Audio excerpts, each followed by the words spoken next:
All right, what's up, good people? It's your boys, Beards of War, back again with another Wild Hair episode. We got myself, Thick Nick Fury. You got the artist and assassin, Scorched Earth.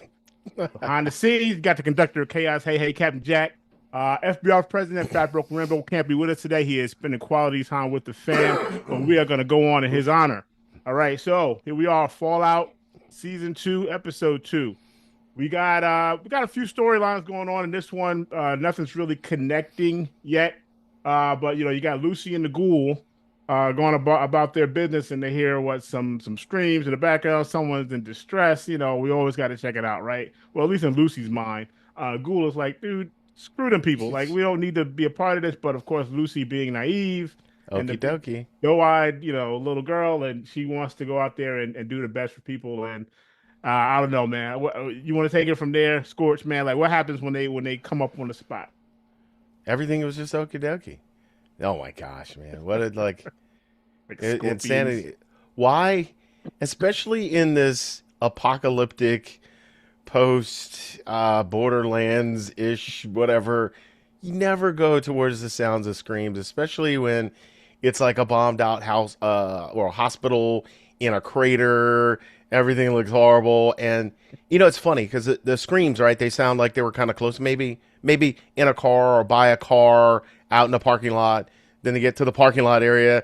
Then it sounds deeper in there, like maybe in the lobby. Then they go in there, and it's like maybe down the hall. And next thing you know, they're in the back of the hospital in Right. this one dead end room, operating room, and they're trying to figure out what's going on with these people that look like they may be a part of some religious cult or whatever. And I think he called it like the rags or something. Where they wore these tattered kind of cheesecloth looking rags, and one lady was on the ground, and the ghoul knew something was up.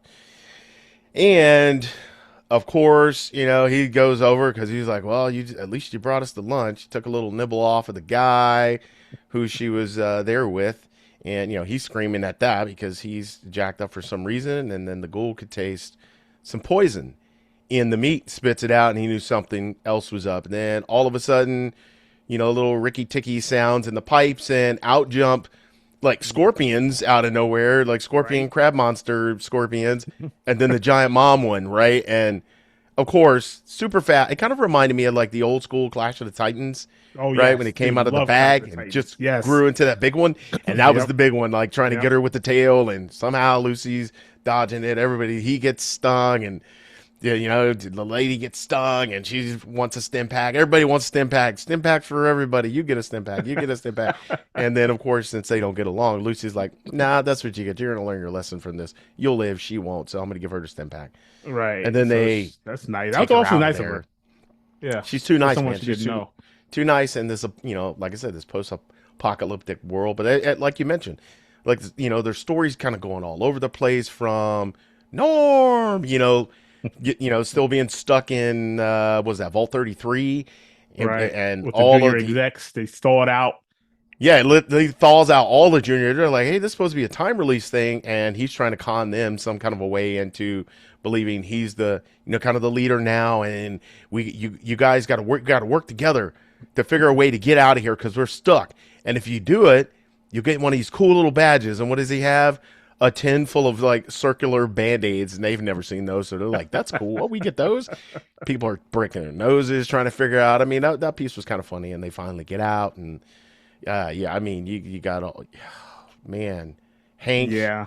with And then the Hank, oh yeah, mice. so so Lucy and Ghoul are still on the search for Hank, right? But it's funny that Lucy seems to get sidetracked. And now not only did she give this female who she does not know the last impact instead of the Ghoul, who is at least she knows has to have her back in some fashion. Oh, I'm gonna walk off with this strange woman that I've never met, no idea how she got there or what the situation was, and now she follows her back to her encampment. And as you can see, it's like, oh wow, there are more of you here. I wonder if you got to have good or bad intentions. At this point, it's kind of late in the game to kind of try to figure that out. But And in the middle of the night. right, Yeah. you know what I'm saying, dude? You never go anywhere in the middle of the night. Everybody knows this. But She should have learned it that's from Lucy. last episode. That whole golden rule thing. And I'm like, Lucy, that doesn't apply to everybody. Not everybody goes by that, but I'm glad she's sticking to her guns. The ghoul is Literally. probably gonna be a little bit upset when he catches up. Like, really, really, chick, you just like dime me out for some people we just met, literally. And I was eating one of them. Like he was like, "You dined me out for lunch, okay?"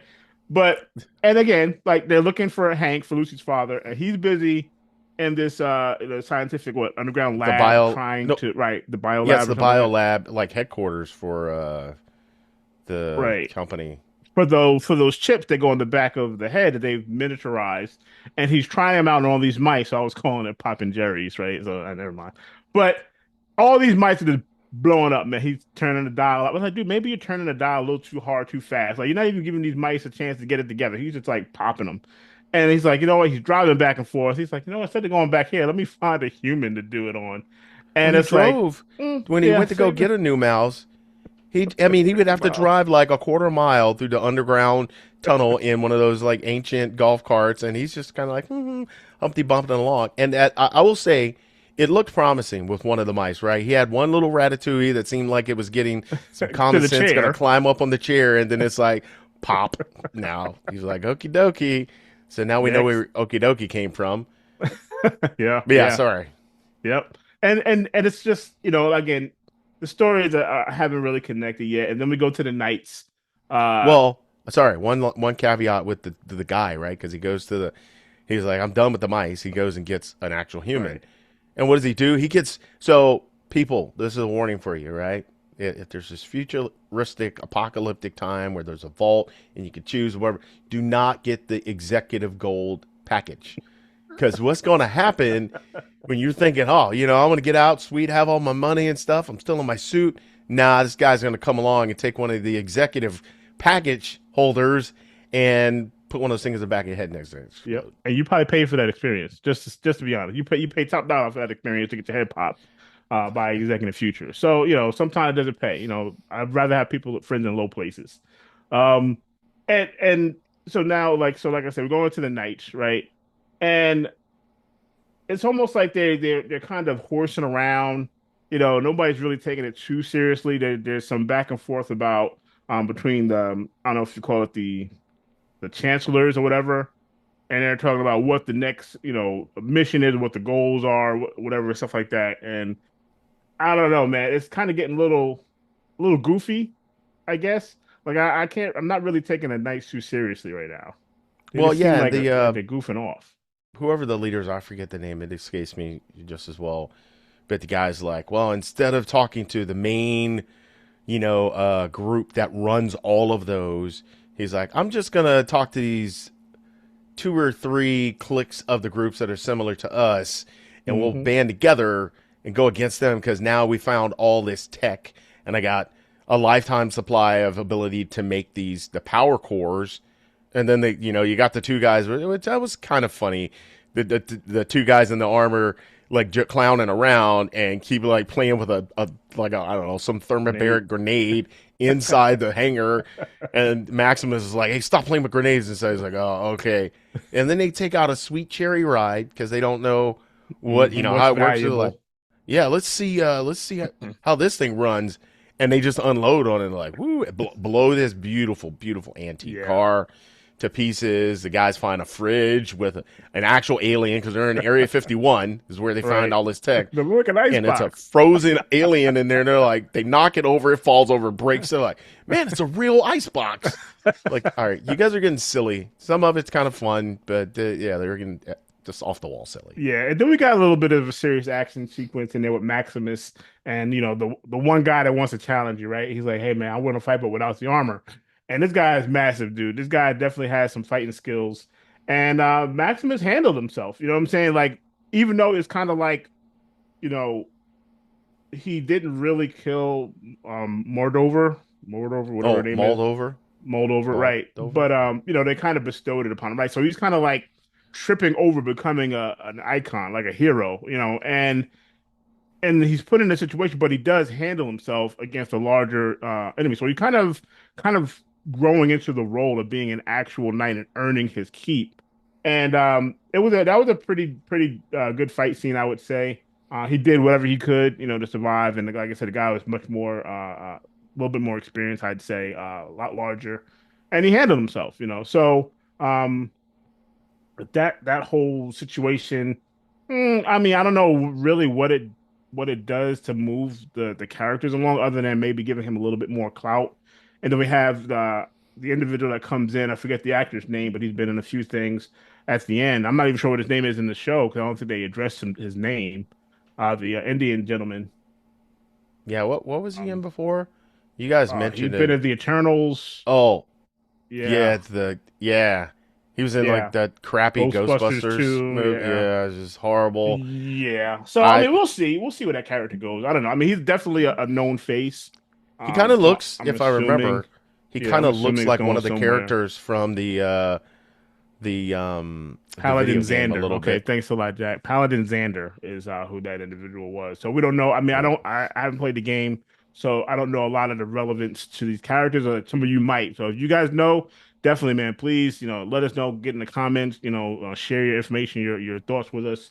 Because Played like I by said, I'm watching Kumail this as of someone who hasn't really played Nanjiani. the game.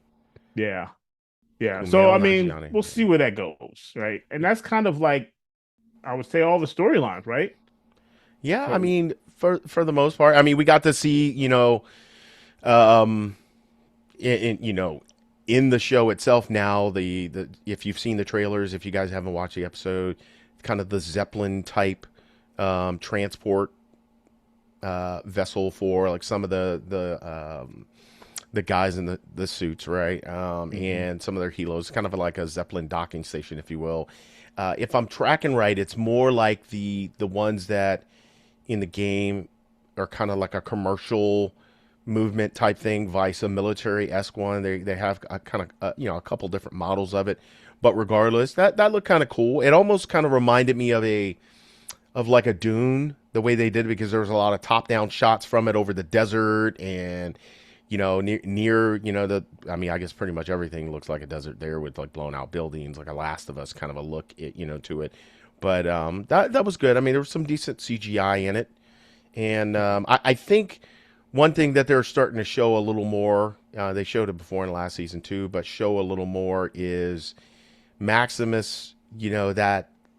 That kind of divide. He's starting to teeter on, should I really be with these guys? Does it really have to be me being, this what I've been wanting to be this whole time? I've been wanting to get one of the suits. I've been wanting to be one of the kind of the knights to do that and have the armor and all that. And yeah, he kind of feeds into it a little bit here and there, Mhm. especially when the main guy who runs them, the older guy that kind of lords over all of them, gets in his ear, right? He's kind of like the devil on his shoulders, like, yeah, we want you and we're going to start a new society. We're going to bring it all back and we're going to make it great and get rid of, all this craziness and bring the world back to glory. And that you see it starting to come out. He's kind of feeling a little pride. And then he starts to see how the guys, how he actually acts, that is either detrimental to Maximus or just him and his friend, also that has always been his friend and been beside him, kind of put him in the position to become one, um, is against kind of what they're about, which seems to be just kind of take over everything and treat everybody like crap. That kind of a thing. So he's starting to see that from his friend and lean in onto that side of it as well. So you can see him kind of he's going back and forth with emotions like, and he he's missing Lucy. I think he kind of feels like, well, Lucy left me, but then I think he realizes that, well, she had to go. But so he's all over the place emotionally. And so when that guy, he gets in the fight with like Chuck Liddell's, better brother or whatever that guy was. At first he's just kind of eating him and he's, getting jacked up. And then you can see that moment where he flips, like the guy kind of broke him. He got to the point where he's, that bloodlust, he had blood coming out of his mouth and he's like choking the guy to death. So you could see there's moments where he has that. He had it before in the last season where those guys were trying to steal his suit and he was trying to get a piece, a replacement part, and they were beating the crap out of him. It was like three or four guys, and then Right. at some point, because he got tired of just getting beat, and next Yeah, thing you he gets know, up. Yeah. that switched. So Yep. I mean, it's not a lost episode. I think they're still taking their time. I really wish they had gotten us to Vegas by this point, man. They're killing me with this, not getting us to Vegas. It's like a slow walk to Vegas, so to Right. speak. Well, I guess it would be a kind of a long haul over the desert.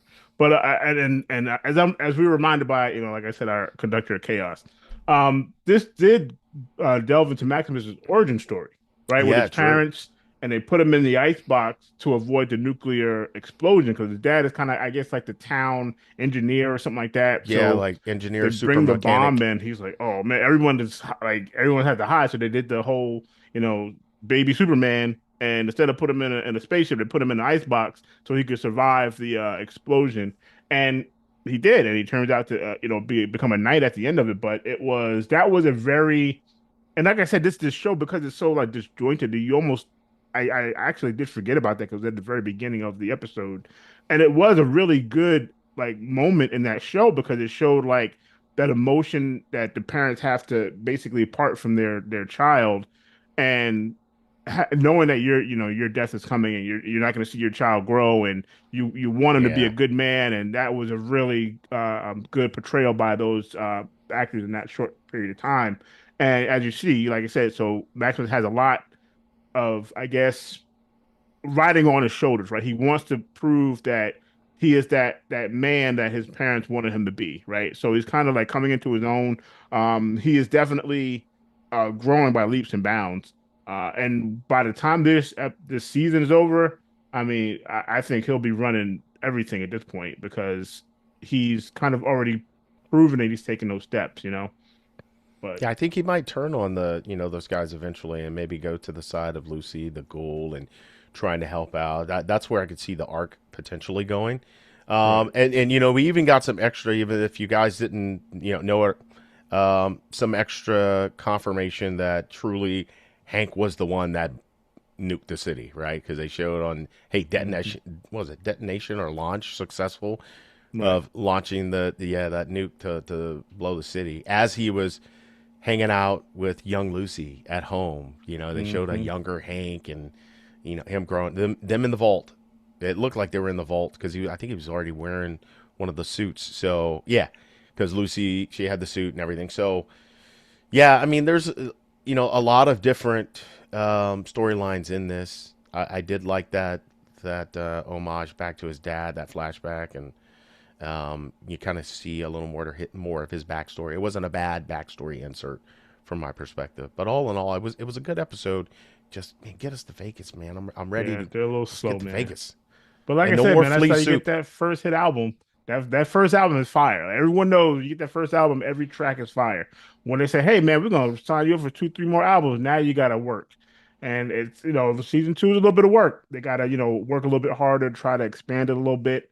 And I guess we'll see where it goes. Like I said, right now we're invested in it. We're bringing it to you guys. You guys do seem to enjoy the show as well. So again, any information you guys have you want to share, please do.